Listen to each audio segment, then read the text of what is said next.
kusinga 5356 mmaniriza mu vidiyo yaffe olunaku olwaleero. Olunaku olwaleero tugenda kwogera ku bika by'okumala ebiri mu bakyala. Abakyala bamala mu bika eby'enjawulo oba abakyala bamala mu ngeri ez'enjawulo okusinziira ku mibiri gyabwe oba okusinziira ku mbeera zaabwe. Gwatana subscribinga nandikusabye osubscribinge bw'omala otekeko akadeeko obeere nga buli vidiyo gye tuteekayo ogifuna gwe subscribinga edda webale kubanga weekuumira kusenga Faith Omukama akunkuumire era akunjagalire. Then tugende mu vidiyo yaffe. Ekisookera ddala oba ekika ekisooka kye tugenda okutunuulira kye kika ky'okubeera ng'omukyala asobola okumala ng'oweeweese musino gwokka. Bwe twogera ku bika by'okumala tulinayo eky'omusino era nga omusino guno eno omukyala bw'oba baguweeweese bulungi nnyo gusobola okubeera nga gumutuusa ku ntikko oba gusobola okumuviirako okumala nga toyingiza na mukirago mu mmana nga tomunywegeddeeko wantu wonna nga as long as ng'okozesezza ngalo zo. Kale osobola okukozesa omukira naye ng'ate teguyingidde nti omuzinye n'omuwa okumala okwo ng'okozesezza musino wabula tekigalwa nti buli mukyala asobola okufuna ekika ky'okumala kino nti singa nfokasinga ku musino gwajja kumala nedda. Mbagambye buli mukyala akyuka okusinziira ku mbeera ze oba okusinziira ku mubiri gwe. Waliwo omukyala nga ne bw'omuweeweeta omusino tajja kumala. Then waliwo ekika ekirala kye tutunuulira ng'eky'okwenywegera. Waliwo omukyala asobola okumala ng'omunywegedde bunywegezi n'asobola okutuuka ku ntikko. Just ng'omunywegedde bunywegezi oyo naye abeera bw'atyo ng'omubiri gwe guli responsive nnyo oba nga akyamuka nnyo singa babeera bamunywegedde obulungi kozi waliwo abaami abatamanyi kunywegera bulungi naye bw'aba afunye omuntu ng'amanyi okunywegera obulungi kiyinza okuba nti kimuviirako okubeera ng'asobola okubeera ng'atuuka ku ntikko. Then tugenda kutunuulira ekika ekirala kino eno nno kyo kya mmana. Omukyala asobola okumala ng'ayita mu mmana. Weewaawo nga kino eno si kye kiri awo nti kinene nnyo but abantu nabo gye bali abamala ng'olina okubeera ng'omuzina nnyo n'abeera ng'asobola okubeera ng'atuuka ku ntikko. Wabula nina vidiyo gye nakoze nga mbannyonnyola nti omukyala okumala kwe nga solole oba nga atunuulidde emmana yokka olina okubeera ng'osobola okumuzina eddakiika 7 ku 12 nga towumuddeemu oba nga tokyusizza w'ozina. Katugambe oli mu sitayiro emu ng'olina ogibeeramu nga tokyusizza okumala eddakiika 7 ku 12. Ng'ate abasajja ebiseera ebisinga tebawangaala bbanga ddene bwe lityo ng'ali mu kasitayiro kamu aba alina okukyusakyusaamu. So olina okubeera ng'oli muzinyi bulungi nga n'amaanyi go ogeekakasa. Then waliwo okumala okulala kwe tuyita okw'okuloboozaako obulobooza. Nabasomesaako nti abakyala oba abantu balina bye bayita fantasies nga balina ebintu bye babeera nga balobooza.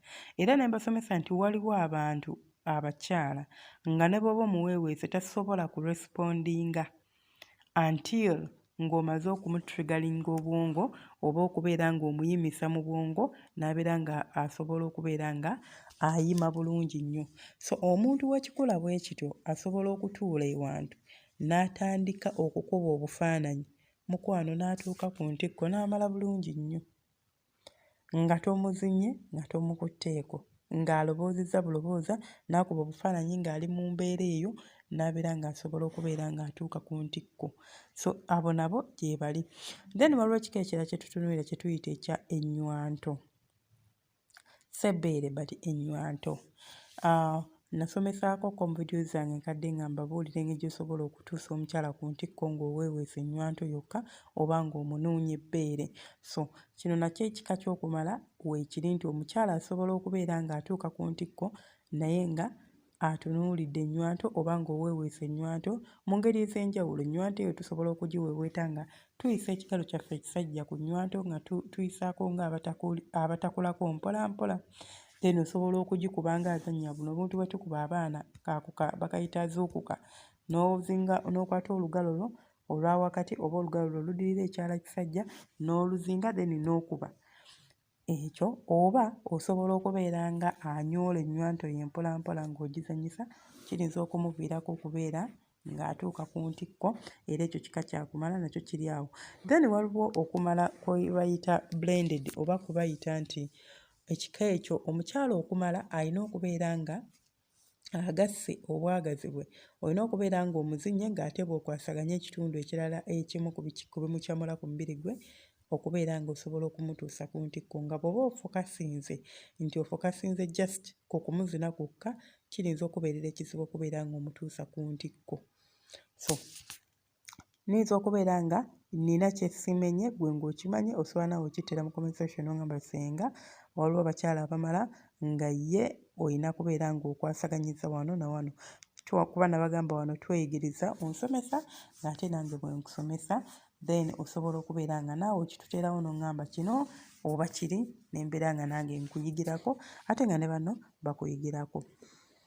Gwa sharing okola kyattendo, commenting okola kyattendo, ayagala okwogerako nange ng'olina by'oyagala okumbuuza private nga tosobola bireka mu lujjudde oba generally, osobola okujja ku WhatsApp yange onsangako +256 785 40 28 60. Only WhatsApp, tokuba kubanga bw'okuba sijja kukwata. Mpozi nekyakyanyiza okusaba nti mukwano oba osindise message ndi muntu ali bizemu, so njagala okimanyi nga tonnagisindika. Mba njagiddamu but mukadde akatuufu. Tonsuubira kulaba message ng'epopinze nsiruke nsije nkuddemu nedda. So mba nja kuddamu nekya tokuba ssimu. Bw'okuba ssimu nejjo gikwata kitegeeza ssente zo bagenda kuziriira bwereere ate nga tolina ky'ofunye. So jangu ku WhatsApp n'ekirala tojja n'oterako hi n'osirika. Bw'ogiteekako ejja kubeerako oluusi njibikole n'obutakuddamu. So nandikusabye bw'oba ozze at least wennyonnyoleko. Teweetaaga na kumbuulira mannya go, sina kye ngeetaaza. Just jangu ombuuzeeko oli otya, ombuulire. Ne bw'otambuuza ombuulire ky'oyagala okumanya. Bwe kiba nga kiri mu busobozi bwange oba mu kumanya kwange nja kuba nsobola okuddamu. Ate era bwe nkusaba ne nkugamba nti sinniza obutakisobola oba sikimanyi oba ky'osaba sijja kikola, nakyo era amansaba ontegeere. Omukama abankuumire ate abanjagalire. Mpozi ekirala omuntu ayagala ekyogo n'ekyogero, tulina ekyogo eky'emikisa n'ekyogero gwe omuntu akyagala osobola okujja mu inbox yange ne twogera, nja kuba nkutuusa ku muntu asobola okukikutuusaako bulungi nnyo nnyo nnyo nnyo ddala. Mbaagala nnyo, mweraba, mubeere bulungi, omukama abanjagalire era abankuumire. Ate na subscribinga nkusaba osubscribinga, sharinga, weebale nnyo okola kyattendo. Mpozi ekirala kye sinnaba kwerabira oba kisagala kwerabira video eno oba audio eno gy'oba ogisanze manye beevudde ku Senga Faith 256. Jangu bulungi ku YouTube yo obeere nga oteekamu ekigambo Senga Faith 256 bajja kuleeta bulungi butereevu ku channel yaffe, osubscribinga obeere ng'otwegasseeko.